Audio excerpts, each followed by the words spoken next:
रीमा आप कहिएगा, एक तो ये कानूनी नुक्ता हमें समझाइएगा, इस्तीफे दिए और इसके ऊपर भी इख्तलाफ राय पाया जाता है कि इस जिस तरीके से दिए गए इस्तीफे, रेजिग्नेशंस, क्या वो इसी तरह कबूल होंगे या फिर जैसे कुछ उनमें से कबूल कर लिए गए वो होते हैं नहीं होते। अगेन वो मामला एक तरफ, अगर खान साहब वापस जाते हैं तो उसके लिए क्या इस्तीफे वापस लेंगे, उसका क्या प्रोसीजर होगा, क्या नहीं।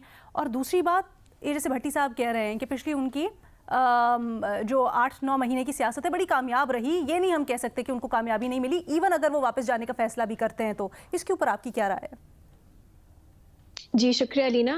पहली बात तो ये कि अभी तक उन सब इस्तीफों की कोई लीगल हैसियत नहीं है क्योंकि स्पीकर ने एक्सेप्ट नहीं किए। पॉलिटिकली पीटीआई का जो भी बयानिया हो, लीगली वो ट्रांसलेट अभी नहीं हुआ एक्शन में।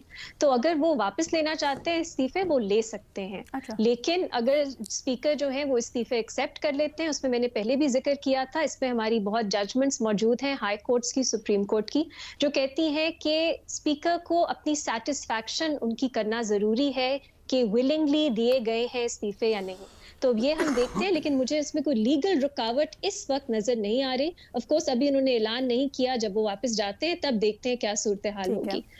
हार जीत की जहां तक बात आती है, एक बार मैंने ये पहले भी कहा था कि इमरान खान साहब के जो सपोर्टर्स हैं, चाहे वो आपकी नॉर्मल इलेक्टोरेट में हो, चाहे वो सोशल मीडिया पे हो, चाहे वो मीडिया में क्यों ना हो, उनके लिए इमरान खान साहब की हर स्ट्रोक जो है वो एक मास्टर स्ट्रोक है।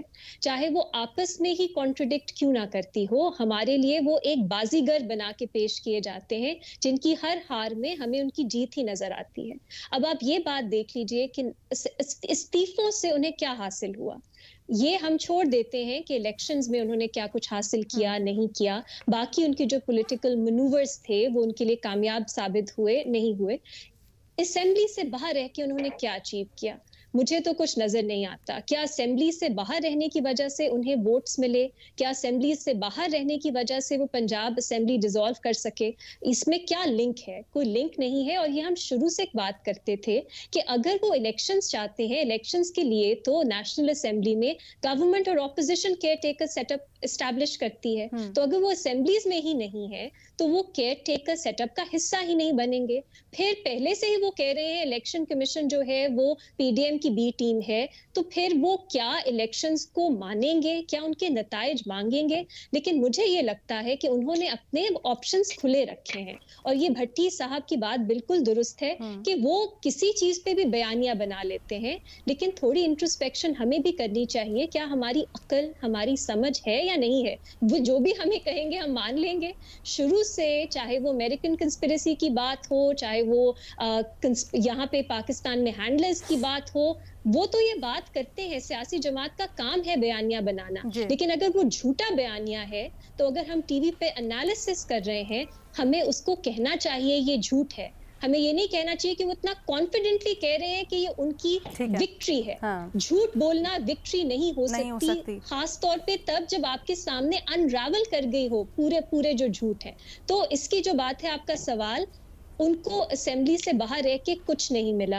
एक बहुत ही खोखला सा उसकी वजूहात उन्होंने बताई, मुझे नहीं समझ आया उनको क्या मिला। वो तब उसको मास्टर स्ट्रोक कहते थे, वापस आएंगे उसको मास्टर स्ट्रोक कहेंगे, और उनके जो सपोर्टर्स हैं वो तालियां बजाएंगे। ईदर वे, चाहे इसमें इनकंसिस्टेंसी हो, वो कुछ नहीं इसको कहेंगे। भट्टी साहब, मैडम शेख एक जुमला साहब मैं आके आपका जुमला लेती हूँ, मुझे पहले नियाजी साहब और साफी साहब को शामिल गुफ्तगू करने दीजिएगा। नहीं साहब, आप कहिएगा एज अ सियासी चार्ज। एक जुमला करने दे, फट जाएगा सवाल। फिर मैं सिर्फ रीमा साहबा से ये पूछना चाहता था कि वो सेटिस्फेक्शन है आइन के अंदर और कानून के अंदर स्पीकर साहब का इस्तीफे मंजूर करने का, तो जो 9 इस्तीफे मंजूर किए गए उन पे सेटिस्फेक्शन का क्या मयार था? और जो अयाज सादक की ऑडियो आई थी कि जिनके इस्तीफे हमने मंजूर नहीं करने, उनके हम कह देंगे दस्तखत ही ठीक नहीं, तो वहाँ क्या आइन और कानून कहता है? आज अगर वो मंजूर कर लेते तो ये जो नया मास्टर स्ट्रोक है इससे बच जाते हम। नहीं, वो मास्टर स्ट्रोक से ना बचते, उन्होंने अपना काम आप अदालत लेके जाइए और उनसे बात कीजिए। मैं तो स्पोक्स पर्सन नहीं हूं। सवाल पूछना चाह रहा था कि स्पीकर ने जो 9 मंजूर किए थे वो कैसे मंजूर करने, बाकी क्यों नहीं मंजूर? सवाल आपका वैलिड है, एक मिनट जवाब सुन ले। जी रीमा। लीना, पहले भी हम इस पे बात कर चुके हैं कि ये स्पीकर की सेटिस्फैक्शन, उन्होंने क्या वजूहात दी, अगर आप उनसे कन्विंस नहीं है आप इसको चैलेंज कर सकते हैं। लेकिन ये कानून में, रूल्स में और हमारी जजमेंट्स में वाजे है कि ये स्पीकर की डिस्क्रेशन है। अगर वो डिस्क्रेशन गलत इस्तेमाल कर रहे हैं, आप उसको चैलेंज कर सकते हैं। यही रास्ता है। अदालत में मामला गया, इसमें बदनीति नजर आती है, इसमें बदनीति नजर आती है। और भट्टी साहब आप जो बात कह रहे हैं वो अपनी जगह बिल्कुल दुरुस्त, और फिर ये अदालत में गया भी इसी बुनियाद के ऊपर। लेकिन इस बात में भी इख्तलाफ राय पाया जाता है, जैसे मैंने सवाल में ही रीमा से पूछा कि आइदर ये पॉलिटिकल चाल की तरह इसको ट्रीट किया जाएगा या यहाँ पर आएगा वो स्पीकर का इस्तेहकाक, स्पीकर का इख्तियार जो कि वो रखते हैं कि वो फर्दन बुला के चेक